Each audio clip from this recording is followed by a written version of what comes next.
Greetings, adventurers, and welcome back to Abnormal Voyages. My name is David, and today we find ourselves in Gettysburg, Pennsylvania. Now, of course, there are plenty of ghosts in the area, but today we're going to look at some very specific paranormal items. We are here at the Museum of Haunted Objects, where they make it their mission to round up as many of these pesky haunted items as they can. We're going to go inside and take a peek inside their vault, where their most haunted objects lie. Come tag along.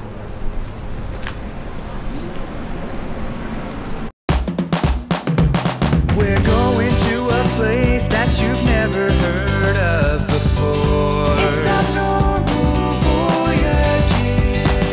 You're gonna learn something new. We're gonna open new doors. It's Abnormal Voyages.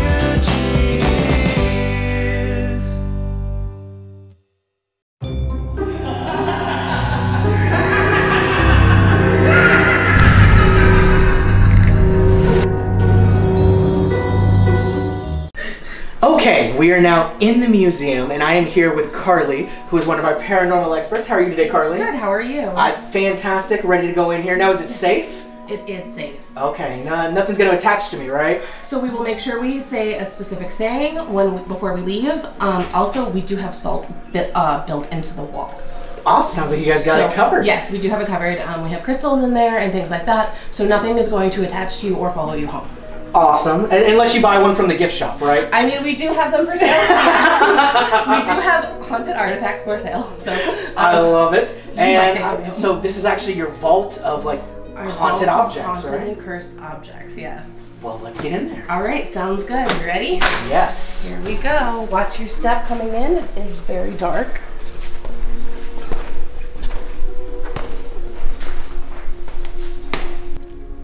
Okay, so this item here is actually from Spooky's personal collection. So this typewriter was actually found in an apartment here in Gettysburg. It was found, a young couple had moved into the apartment, and they went downstairs to bring some boxes. They found this old dusty typewriter on the shelf. Well, they moved it to the side to make room for their boxes. When they moved it, the lights started flickering, but they thought nothing of it. It's an old building. So they go upstairs, bring more belongings down. When they come downstairs, the typewriter is moved back to its original position. Oh, wow. Yeah, so they think, well, maybe our mind's playing tricks on us. Sure, like you're just like, yeah. Nice. Yeah. Even though in the dust on the shelf, you could see where the typewriter slid. So they're like, okay, maybe we're just going crazy. So they go on about their life until they start seeing and hearing things in their apartment. That's when they call Spooky to come in and do an investigation of her own. She finds what she believes to be an author or journalist attached to this typewriter. Okay. And he's very angry. Yes. So, the couple ends up moving out of the apartment and Spooky ends up moving in. She becomes very attached to this typewriter. So when she moves out, she temporarily moves to the Tilly Pierce house, which is a bed and breakfast here in Gettysburg, and she brings the typewriter with her. Well, everything was fine until the middle of the night when the typewriter started typing on its own. Oh, wow. Guests were complaining and they were checking out because it was all night. What's interesting in my personal experience with this typewriter is I've had 2 tours where we were all the way in the back and we heard like tick, tick, tick, tick, tick. And I thought it was the cashier, but nobody was in there. So I came over and U and R were pressed down both times on the typewriter. Wow. Yeah. Did she ever try loading paper on it to see if it types anything out? We did actually have paper in here when we were at our old location. I think it got lost in the move, but it typed out the word broken. Wow. Yeah, that was really cool. Man. Some days we'll come in and letters will be typed or pressed down, things like that. So this is a very active piece. Well, if you're still around, I would love to read anything you want to write someday. I'll buy that book. Yes, yes.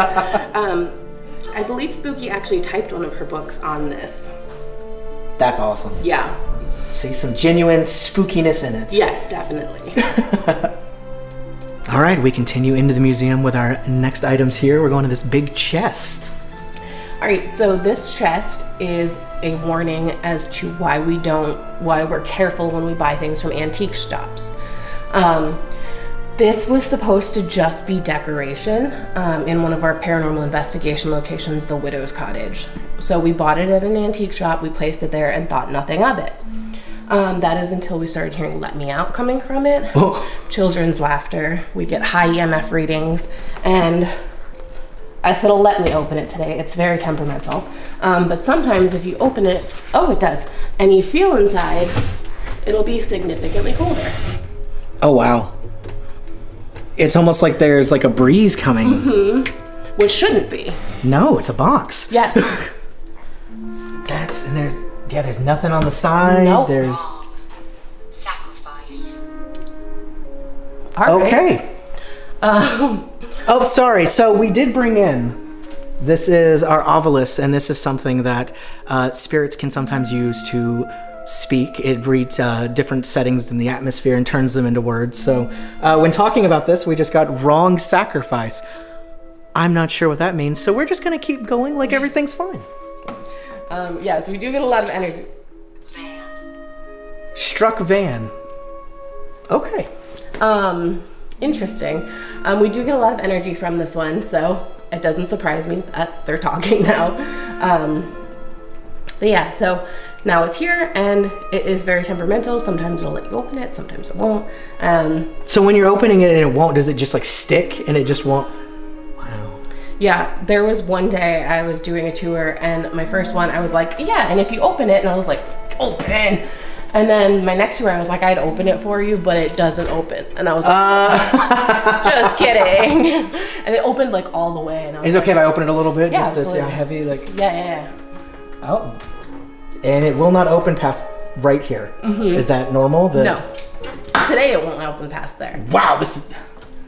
Okay, there was definitely something fighting against it. Like, oh. Yes. Oh. Don't want it on that side. There we go. Sorry, chest. Yeah, definitely something like pushing down on Yeah, it felt like, and it wasn't like consistent. It was more like. That's spooky. Like it was bouncing on it, like trying to. Yeah, like something like against me. If somebody was up here pushing down as I was trying to go up. Yeah. Wow. That does happen quite a bit. Sometimes it wants you to open it all the way. Sometimes it doesn't want you to open it at all, and sometimes it's like, you get a little taste. You know, keep your secrets. It's okay. Ambition. American ambition. You're right. That's what Gettysburg was all about. Yeah. And then we have another thing down here, right? Yes. So down here we have an amputation / embalming board. Oh wow. Now this is from New York. It was made April 12th, 1881. If you look really closely, you can see that it's carved in there. Bail. And then it was used till September 7th, 1886. You can see right there. Wow. Now when I tell this story, before I do, I want to make it known that this is all wood, except for a few screws holding it together. Okay. And it's very, very old. Now, this was given to a history collector by his wife and daughter for his birthday. Upon receiving the board, he just had really bad anxiety about it. And then he had a series of unfortunate events. He got very sick. Nobody could figure out why. He got in multiple car accidents that weren't his fault. Oh, it said accident on the ovulus earlier. It did. It did. Oh no. He got in multiple car accidents that weren't his fault. Van struck? Yes. Interesting. Okay. Okay, so this board wants attention now. And the final thing that happened to him was his house burned down. This board was one of the only things that had survived the house fire. The purely made of wood. Old that is soaked in blood. Like this should have gone up in a second. Flames in a second. It had like ashes around it, but it wasn't even singed. Oh, that's even crazier. As you can see on the board, like there's stains from blood, but there's no. Oh, is that what all the dark? Yeah. Wow. Yeah. All the dark and the light marks, because it oxidized a little bit, but yeah, those dark marks are blood. Not a single singe on it. Wow. Now last week, this decided it was closed, and it decided to open up. So now it's open. So now it's open. Sometimes we'll hear it creaking like it's trying to open. We'll hear like tapping on the glass, things like that. And we do get high EMF ratings from the board as well. Wow. Well, I hope you enjoy your life in this case. All right. It used to not be in a case, but people kept touching it, so. I don't know why. I think it's good. It's okay that it's behind a case, I think. Yes. All right, let's keep moving. Yes. Okay, so of course, creepy dolls are definitely a staple of haunted objects. You said this one is named Rosie? This is Rosie. So Rosie... Where? Said where. Rosie is a memorial doll, so the hair on her head is real human hair from the child that passed away. Oh, wow. Inside her mouth is also the teeth of the child that passed away. Oh. Yes. Here, do you want me to shine the flashlight? Yeah, if you get a... Oh, man. That is very interesting that they decided to do that. Typically, they would also have ashes mixed in their paint. She does not. Now, she was found in an estate sale by one of our employees. He brought her home to his daughter. They had her for a few weeks, and she said, "Daddy, I don't want Rosie anymore." I said, "Why not?" She said, "Well, she talks to me too much, and I feel like she's watching me." Yeah, no big deal. No big deal. And there's no, like, talking box or anything in There this, is right? not, It's no. okay. She's like 150 years old. Whew. So, no, that's why she looks a little rough, but we still love her. Now, we put her in our paranormal investigation location in the schoolhouse. She was sitting on a windowsill when someone broke the window and stole her. What? She was gone 48 hours, and they returned her right back to where they took her from. Why would they steal this of all things? I don't know. I don't know. But whatever they did, she did not like it because she was returned right away. And it definitely must have been something for them to return it and not just get rid of her. Yeah. To just be like, oh, I'll go get rid of that. Like, Yeah, no, it had to be very clear, like, Yeah, you take me home. Yeah. Oh, wow. Now, And Rosie is one of our more active dolls in here. Like you said, there was a cat ball in there because she loves cat balls. She likes to play with them and light them up. She also really likes women and children when they come in here. She likes to hold their hands. She likes to tug on their shirts. That feeling you were feeling in your chest very well could have been Rosie. oh, wow. She's very active. We believe she's an entity of a 5 to 6 year old little girl. And she just likes to play and say hi. So it sounds like she's a very nice little girl. Oh yeah, like, she's very friendly. She's a sweet girl. Now, how did you guys know that the name was Rosie? Did y'all get that from anywhere, or? I think that was her name when we got her. Wow, okay. So very likely that could actually be like the Her original name. Yeah. Yeah. I mean, we have gotten Rosie through the spirit box quite a bit. She's a talker. We'll hear her laughing through the museum. We'll hear little footsteps running. At our old location, we used to hear her all the time. So maybe she's just settling into the new place. Mm-hmm. Yeah. Well, it's very nice to meet you, Rosie. Thank you for letting us come see your home. If you want to come play with us, you're more than welcome to. So we've now moved on from the main room into the Victorian room, where there are quite a few interesting things. And I believe you said the first thing is right over here, Yes, right? our widow. Okay. So again, a warning to be careful when you buy things from antique shops. She was also supposed to just be decoration in our widow's cottage investigation location. What we've noticed about her though is that if she doesn't like you or you disrespect her, she will throw herself off of the wall at you.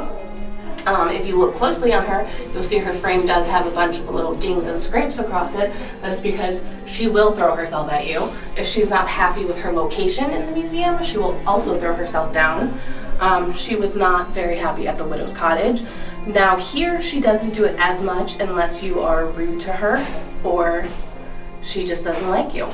Now people do say when they stare at her long enough, they will feel her eyes follow them. They will smell perfume and they will feel someone breathing down their neck. You know, usually I'm okay with women throwing themselves at me, but in this case, I think I'll pass. It's gonna be okay. And then I guess we have this lovely item here, Yes. right? Now this is a church picture from Italy. We have what we call our very own genie in a bottle. We believe to have a poltergeist in there. Now we have heard screaming, crying, and let me out coming from it. Wow. Mm-hmm. Have you guys tried to open it? No, of course not. Honestly, like, looking at this, I don't even know how I would begin to open this. So anybody out there that has any experience with this kind of thing, Please tell me. just let us know. I mean, I'm not saying we're gonna come back and open it, and they would never open it. But if you know how to open it, just curiosity's sake, maybe let us know. I'll give you another shot at this here. Very intricate work, and it seems that it spins down here, and all these pieces seem somewhat Like, it definitely opens. I just have no idea how. And do you have no idea, right? I have no idea. But you would never do that, right? I would never. Of course not. But if you do know how to, message the Museum of Haunted Objects next to Harley. And then we come to our last item here, right? Now, our last item is our Victorian morning dress. Now, women would have to wear this for several years, I believe up to 10 in Pennsylvania, after their husband passed away. Now, if they were caught talking to a man while wearing this, the first time they would be shunned, the second time they would be hung. Now, again, be very careful what you buy at antique shops. This was also supposed to just be decoration for our widow's cottage. There's a theme here. Now, we have seen the bottom of her dress move as if someone is walking. We've seen her chest move up and down as if someone's breathing. And through the spirit box, we have gotten a heartbeat. That is very creepy. Yeah. Do y'all know any history behind it at all, or is it still kind of a mystery? Yeah? It's all a mystery. I've personally seen her arms move as if like she was like, not dancing, but like, I don't know, her arm. Getting some calisthenics going, yeah, exactly. You know? When her 7 years is up, she's going after those men. She's got to hit her Apple goals. Yeah, I've seen the arms moving on my tours before. And I have seen the dress move like someone's walking. We don't know any history behind it other than it was from an antique shop, but hopefully it's not somebody being hung. Well, that ends our very small tour of this amazing museum. Now, I believe you have over 100 items here, right? Yes, we do. There is so many. We saw a lot of things, and not going to get into it on camera, but there was definitely some activity with some of the other items that if I wasn't already a believer, this would have definitely changed my mind, I think. Definitely. And we were only here for a very short time. So if you are anywhere near Gettysburg, 100%, you need to come check this out. Thank you so much for your time. You're welcome. And I think you said there was something you do at the end of every tour, yes, right? So at the end of every tour, we want to make a saying so that nothing follows you home. Okay. So now that we're done, I want you both to repeat after me. Sure. I came here alone. I came here alone. I leave here alone. I leave here alone. You cannot follow me. You cannot follow me. All right, especially you, because you... Especially me. They were attaching to you quite a bit. I was happy to meet you guys. I promised to come back and visit, but no permissions here. You gotta stay here. I'm sorry. Okay, you know what? But if you guys subscribe, you can see everywhere that we do go. And that goes for all of you at home as well. If you enjoyed this, make sure you hit that like button, subscribe so you can see our future adventures, and comment below any spooky stories or things that may have happened to you, or maybe someplace that we can come investigate someday. And if you really want to support us, you can always check out our Patreon. Link will be below. You get some really cool stuff like a postcard in the mail every single month from somewhere we go, and I 99% promise there will not be any ghost or spirits attached to it. My name is David, and this has been Abnormal Voyages. Thanks for tagging along. We'll see you next time. Thanks for